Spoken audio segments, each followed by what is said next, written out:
Hello dear student, कैसे हैं आप सभी लोग। प्यारे बच्चों, उपभोक्ता अधिकार चैप्टर चल रहा था जिसमें 2 पार्ट कंप्लीट हो चुके हैं और पिछले दोनों पार्टों में आपने ये सीखा कि कैसे उपभोक्ता को चीट किया जा सकता है और उपभोक्ता के अधिकार कौन कौन से हैं। हमने आपको उपभोक्ता के 3 अधिकार बताए थे, right to safety, right to be informed और राइट टू बी सिलेक्शन। ये तीनों अधिकार उपभोक्ता के लिए बेहद महत्वपूर्ण होते हैं। प्यारे बच्चों, आज हम ये समझेंगे कि अगर उपभोक्ता चीट होता है या उपभोक्ता फ्रॉड का शिकार होता है तो वो अपनी शिकायत कहाँ दर्ज करा सकता है। डियर स्टूडेंट, पूरे देश में त्रिस्तरीय उपभोक्ता न्यायालयों की स्थापना की गई है। इसके लिए त्रिस्तरीय उपभोक्ता न्यायालय कौन से होते हैं ये हम आपको बता रहे हैं। त्रिस्तरीय उपभोक्ता परिषद या उपभोक्ता न्यायालय की स्थापना की गई है। त्रिस्तरीय उपभोक्ता न्यायालय या उपभोक्ता संरक्षण परिषद भी कह सकते हैं इसको। उपभोक्ता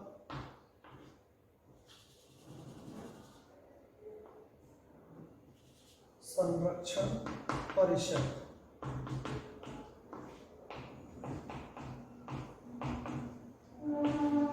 ये उपभोक्ता त्रिस्तरीय उपभोक्ता न्यायालय है या उपभोक्ता संरक्षण परिषद है। पूरे देश में ये 3 स्टेज पर होती है। डियर स्टूडेंट्स, 3 स्टेज है इसमें। एक जिला स्तर पर होती है, जिला स्तर पर, दूसरी राज्य स्तर पर,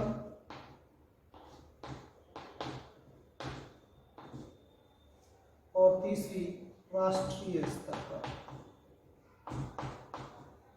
राष्ट्रीय स्तर पर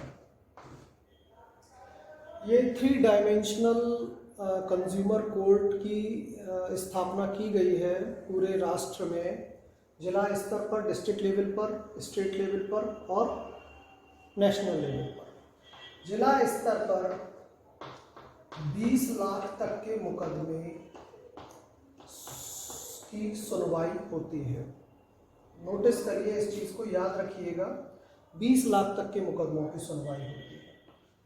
और राज्य स्तर में 20 लाख से लेकर 1 करोड़ तक के मुकदमों की सुनवाई होती है राज्य स्तर पर। और राष्ट्रीय स्तर पर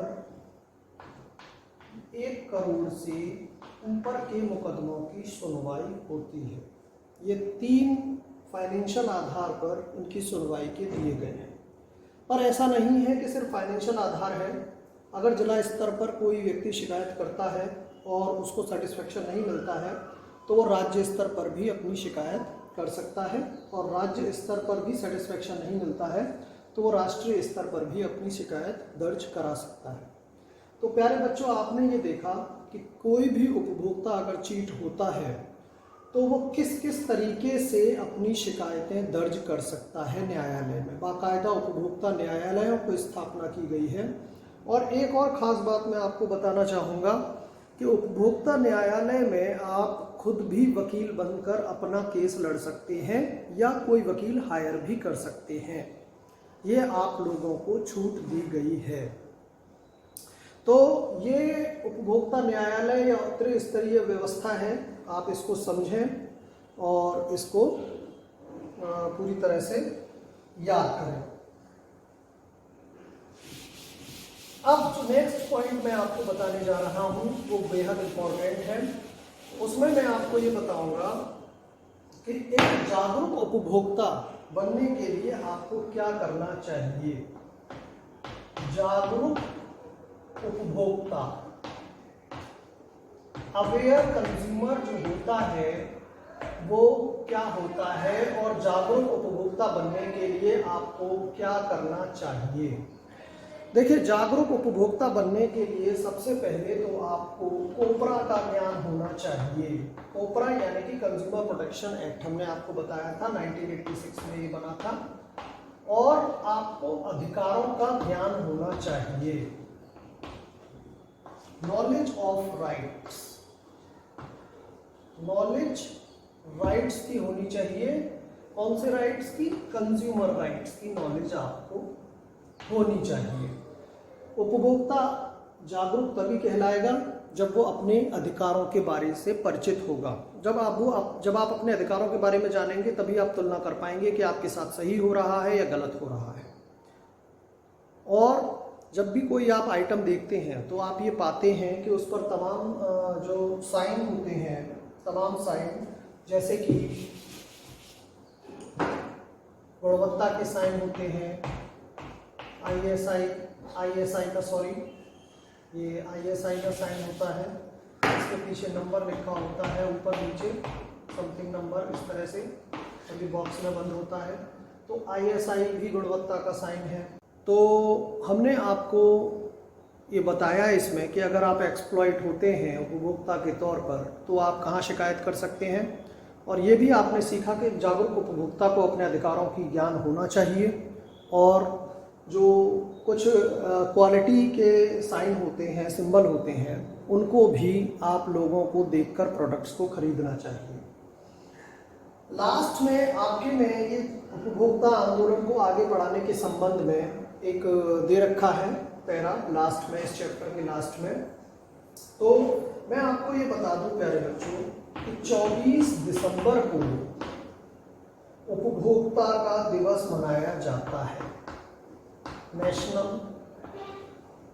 कंज्यूमर डे मनाया जाता है, ताकि उपभोक्ता जागरूक हो। 700 से ज़्यादा संगठन हैं हमारे देश में, लेकिन 30-35 ही मोस्टली सक्रिय हैं प्रभावी रूप से। तो इस आंदोलन को हालांकि बहुत समय हो गया है चलते चलते भारत में, लेकिन आज भी उपभोक्ताओं को अपने अधिकारों के बारे में ज्ञान नहीं है। उन्हें यह पता नहीं है कि उनको क्या अधिकार मिले हुए हैं, कोई कंज्यूमर प्रोटेक्शन एक्ट भी है कि नहीं इंडिया में। तमाम फुटकर क्रेता हैं जिनको अपने बारे में कुछ पता ही नहीं है कि वो चल कहाँ रहे हैं, उन्होंने क्या खरीदा। बहुत सारे दुकानदार रसीदें नहीं देते हैं ट्रांजैक्शन की। अब जब रसीद ही नहीं होगी किसी सामान के खरीद की तो आपके पास क्या प्रमाण होगा, आप कैसे केस फाइल कर पाएंगे चीट होने पर। तो रसीद लेना भी बहुत बहुत ज़रूरी है उपभोक्ता के लिए। ये बात आप अपने दिमाग में अच्छे से बिठा लीजिए। तो ऐसी कंडीशन में हम क्या कर सकते हैं? ऐसी कंडीशन में हम अपने आप को अवेयर कर सकते हैं। भारत में ये आंदोलन काफ़ी आगे बढ़ चुका है, काफ़ी साल हो चुके हैं, लेकिन फिर भी ये आंदोलन अभी उतना प्रभावी रूप से आगे नहीं बढ़ा है, जिसकी जानकारी अनअवेयरनेस, जागरूक ना होना है कंज्यूमर्स का। तो प्यारे बच्चों, जागरूक होइए एक उपभोक्ता के तौर पर। जहाँ भी आप जाएं खरीद की रसीद लें, पक्की रसीद लें। 2 तरह की रसीद होती हैं, कच्ची रसीद और पक्की रसीद, जिस पर GSTN नंबर लिखा हो, GST नंबर लिखा हो, वो लें आप। वो पक्की रसीद होती है। सोना खरीदें तो हॉलमार्क देख कर लें। कोई भी प्रोडक्ट खरीदें तो FSSAI का साइन या ISI का या एगमार्क का साइन देख कर लें। तो इस चैप्टर में हमने आपको कंज्यूमर राइट्स के बारे में बहुत कुछ समझाया। इसी के साथ ही आपकी इकोनॉमिक्स एंड हो जाती है। इसके बाद हम पॉलिटिकल साइंस को ले रहे हैं। साथ ही अब तक आपने जो भी कुछ सीखा है उसके क्वेश्चन आंसर आपको भेज दिए जा रहे हैं, और कोई भी दिक्कत हो तो आप मुझे पर्सनली पूछ सकते हैं। Thank you.